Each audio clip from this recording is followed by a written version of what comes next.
This episode of To The Point is sponsored by Tarsus. Tarsus Pharmaceuticals applies proven science and new technology to revolutionize treatment for patients, starting with eye care. Tarsus is advancing its pipeline to address several diseases with high unmet need across a range of therapeutic categories, including eye care, dermatology, and infectious disease prevention. Tarsus is proud to announce that Xdemvy lotilaner ophthalmic solution 0.25% is now available to prescribe.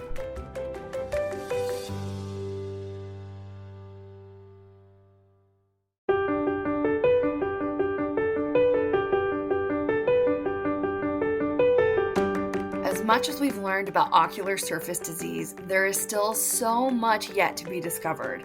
The good news is, this creates a world of opportunity for eye care providers. The goal of this podcast is to better understand this chronic and complex condition and keep you up to date on the advances being made in its diagnosis and treatment. So let's get to the point.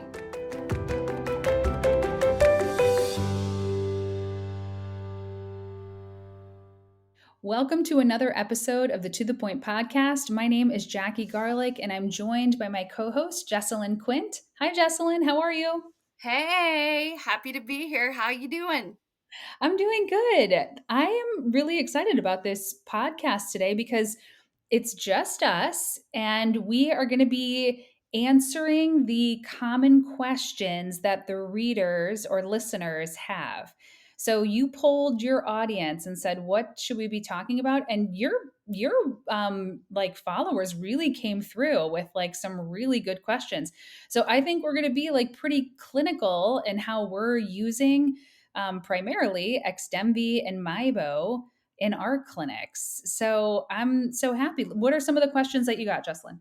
Yeah, thanks to all of you that did chime in your questions. We got some great ones and some maybe more for future episodes down the road, but by far the majority of them were centered around, just as you said, Xdemvy and Miebo.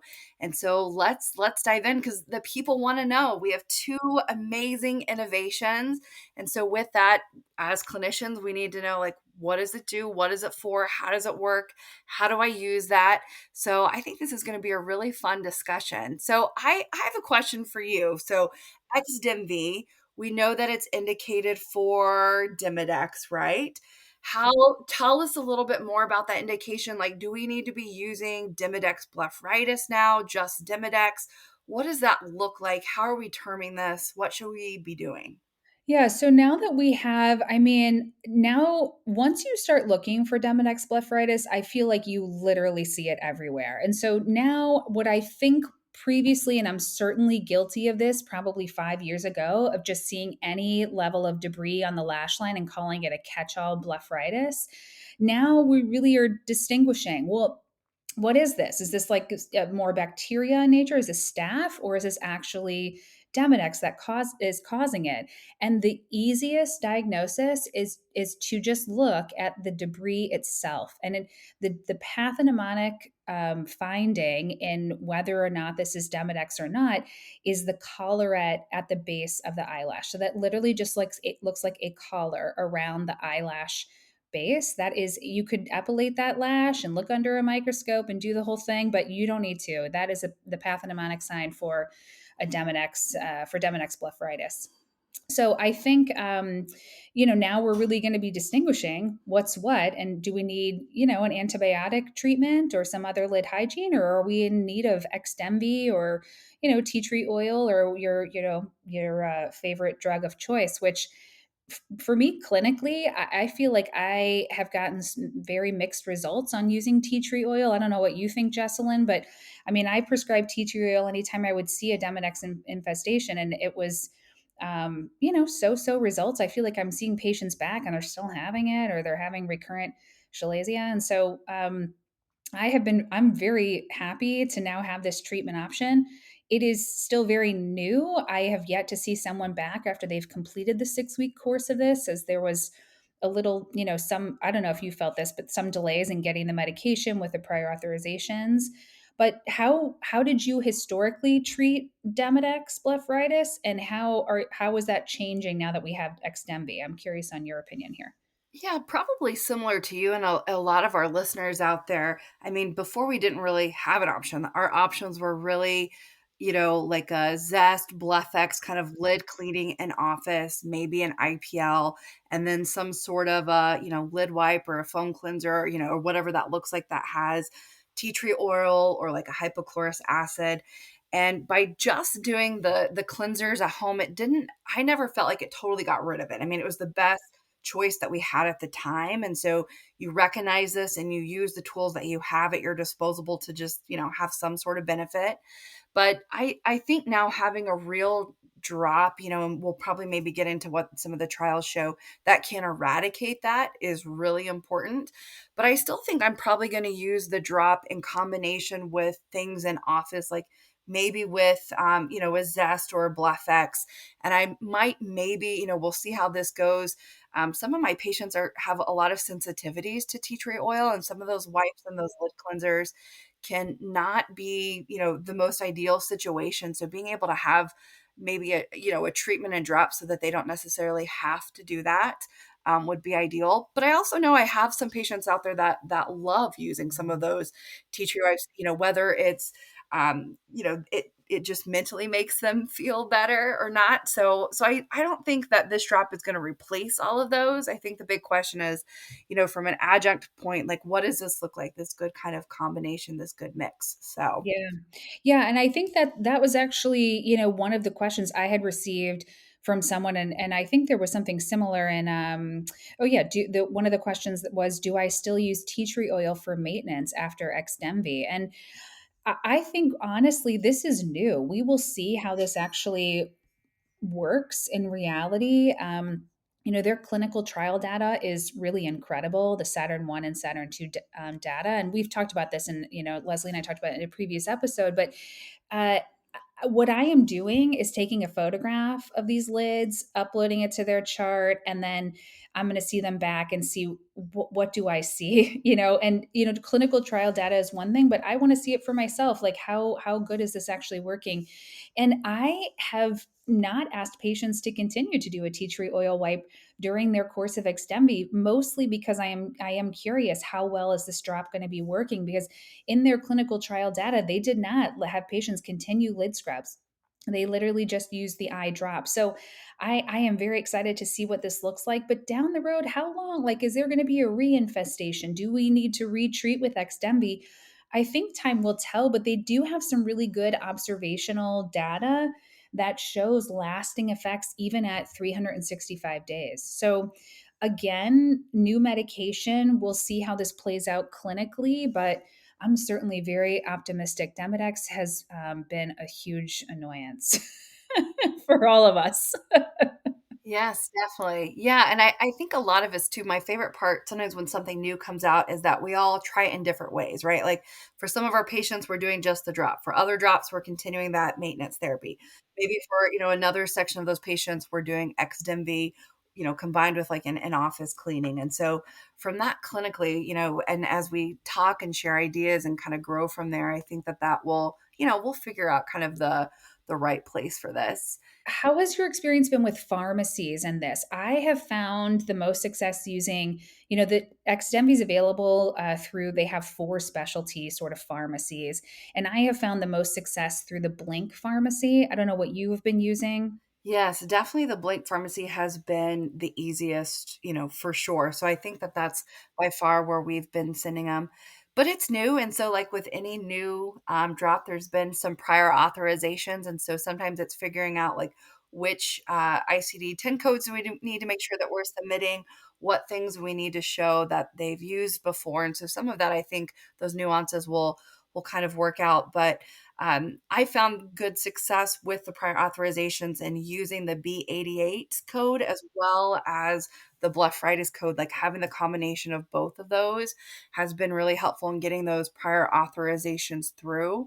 And then also just setting the realistic expectation with patients that we know that for like a lot of our Medicare patients right now, it's just too new to be on any plans. And when anything's new, it's kind of like the chicken or the egg, which came first, right? Like insurance companies won't pick it up until providers are writing for it, but providers don't want to write for it until it's covered on insurance panels.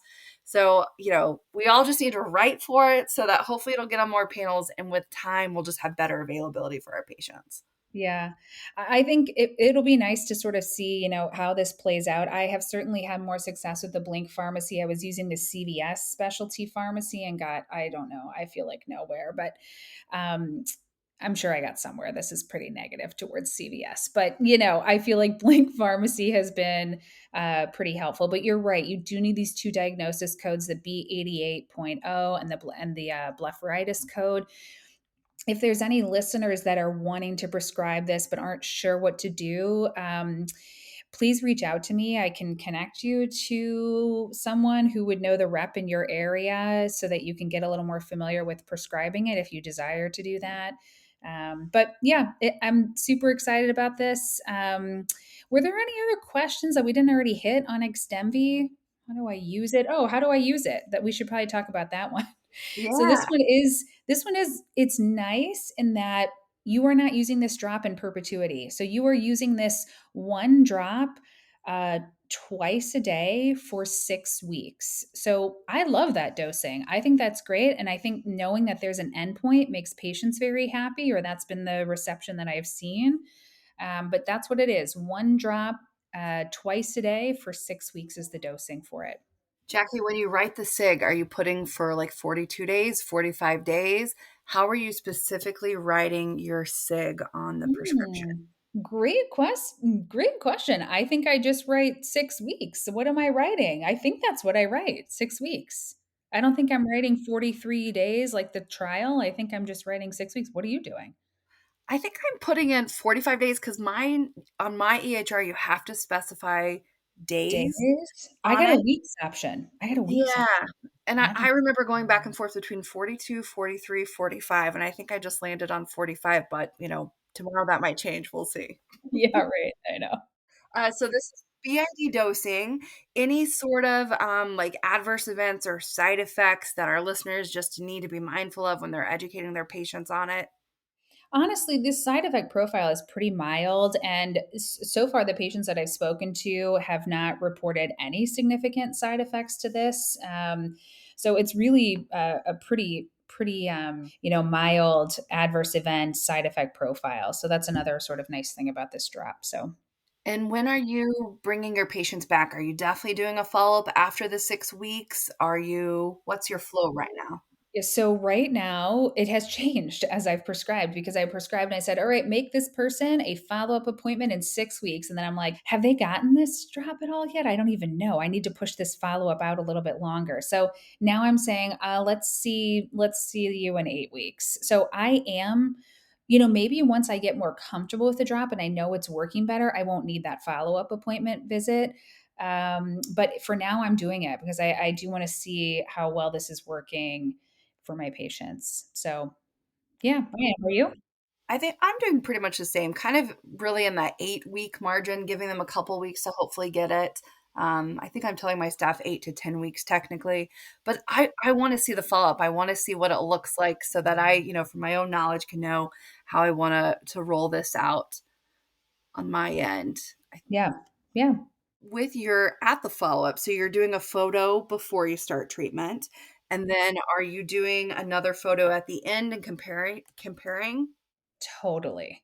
Totally. That's my plan for now. I don't know that I will continue to do that, but like I said, just while it's new, I'm doing some comparison photos. But you know what? Not only for me, but for my patients because they're also annoyed slash frustrated slash grossed out that they have mites. So they want to see the results too. So I tell them, I'm taking a photo. I'm going to take another photo when I see you for follow up. So that's what I'm doing now. But again, that may change as I have more comfort with the effects of the drop. I was thinking of alternatives for maybe some of our colleagues that maybe don't have access to a photo, maybe even just using their cell phone would work. And as we all know, a picture is worth 1,000 words. Yeah. Um, Yeah, I was using before I mean, I have the Marco Ion slit lamp camera, which is really just an iPhone with some mounting. But I literally used my iPhone previously for photos, and that's sufficient. You can easily get it with just an iPhone photo for sure. Do you anticipate that you'd be doing any mite counting, like before and after?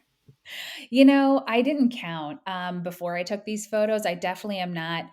I don't see myself taking the time to count mites. If I see, in the clinical trials, less than 10 mites was not considered to be clinically meaningful. So when they were grading their level of Demodex infestation was really more than 10 mites. But I think you can kind of get a ballpark. I mean, people I'm seeing, I'm not like, oh my God, is this 10 or 11? I'm not really sure. It's usually like, okay, we got a lot going on. Let's just, it's definitely more than 10, but I'm not counting mites. Are you counting mites? I would love to meet someone that's counting mites. This episode of To the Point is sponsored by Tarsus. Tarsus Pharmaceuticals applies proven science and new technology to revolutionize treatment for patients, starting with eye care. Tarsus is advancing its pipeline to address several diseases with high unmet need across a range of therapeutic categories, including eye care, dermatology, and infectious disease prevention. Tarsus is proud to announce that Xdemvy lotilaner ophthalmic solution 0.25% is now available to prescribe.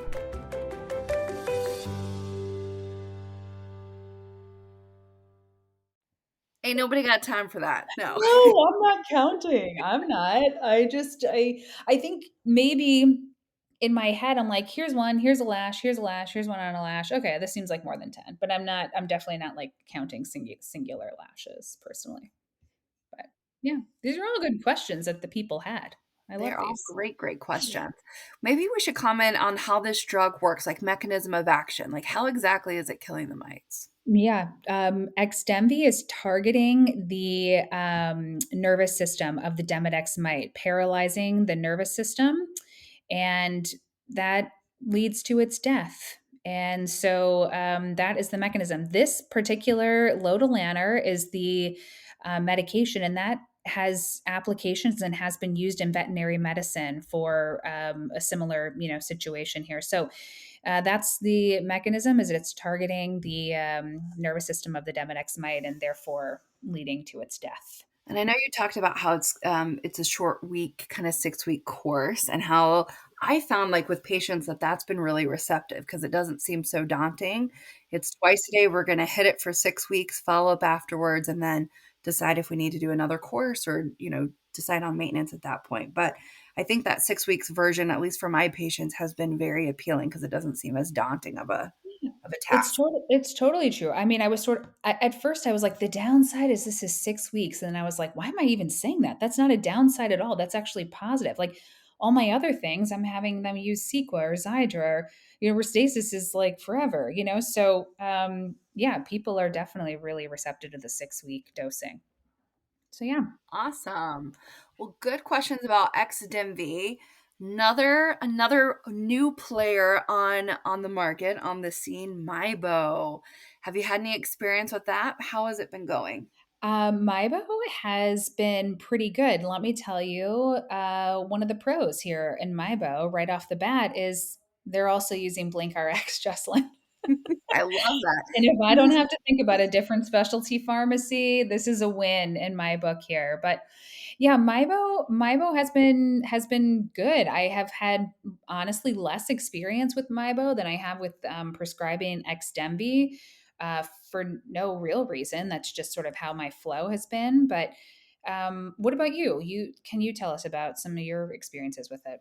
Yeah, Miebo's been a really great fit. The BlinkRx pharmacy is awesome. I had a patient that they left the exam room. I sent in the script, and by the time they got to our front desk, they had already gotten a text message from BlinkRx, like asking for their shipping address to complete their pharmacy order. So that part I really love. Miebo's been great. So I love that it only has one ingredient in it. It's no water, doesn't have a pH, doesn't have any preservatives. it's geared a lot to keep evaporation from happening. So as we all know with dry eye, obviously there's a lot of different mechanisms with that, but by far the majority of my patients that have dry eye have an evaporative state. So being able to have a tool in the toolbox that kind of checks that part of it has been really huge. It is a micro dose, so it's only the drop size is a lot smaller, 11 microliters versus like a normal drop size is 50. But that's been really well received for my patients. They love it. They don't feel like as much of it's rolling off the eye. So that's kind of been a really cool tool, but also a pearl on telling your patients in. Like some of my patients haven't felt it because it is smaller. So usually now I'll lead with that and just kind of give them the heads up that it's a smaller drop. You might not feel it. And when it hits the eye, it feels a little bit different. Have you tried it on your eye? I have. I ordered it. My associate ordered it for myself, and so I have tried it, and it feels like lovely. Honestly, it feels like a oily but not blurring blink. Like the blink is really slick. Like my lids are just like kind of sliding over the cornea. So I have really liked it, but on your topic of this smaller drop, the bottle size is small. So that can be a confusing thing for prescribers who are like, "Wait, this is what is the bottle size? 3 mils or something? 3 ml maybe?" I think it's a smaller size.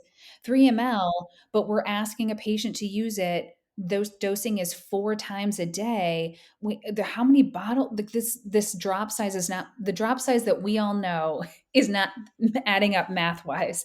So, but that explains it. We have this like, very small drop that's coming out of the bottle. That's true. That's a really good point to bring up. But I think a bottle size is meant to kind of, once you do kind of the new math and we think about it differently, lasts at least a month. We're using it 4 times a day. So even just reassurance and training our staff to kind of field some of those questions, that can be a really helpful tool.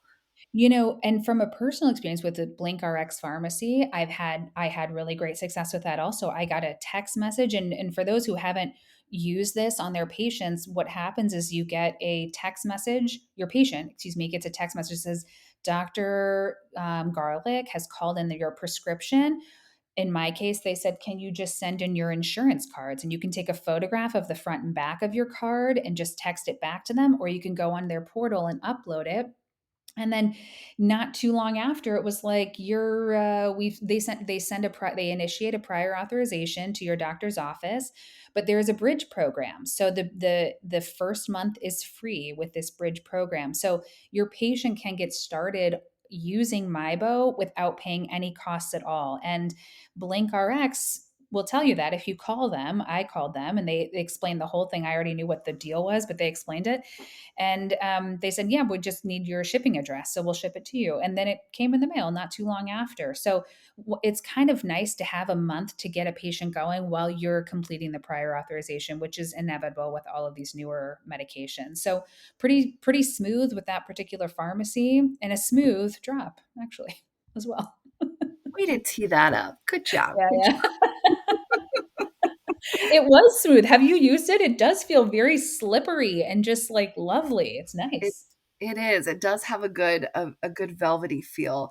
I love that it doesn't burn, because it doesn't have that pH, and so that is like a big differentiator from pretty much even like an artificial tear on the market. Sometimes those can burn. So my patients have really, loved it. Obviously, it's still really early on the process, so clinically we'll see how it fits, but I see this for some of my purely evaporative patients being a really great tool.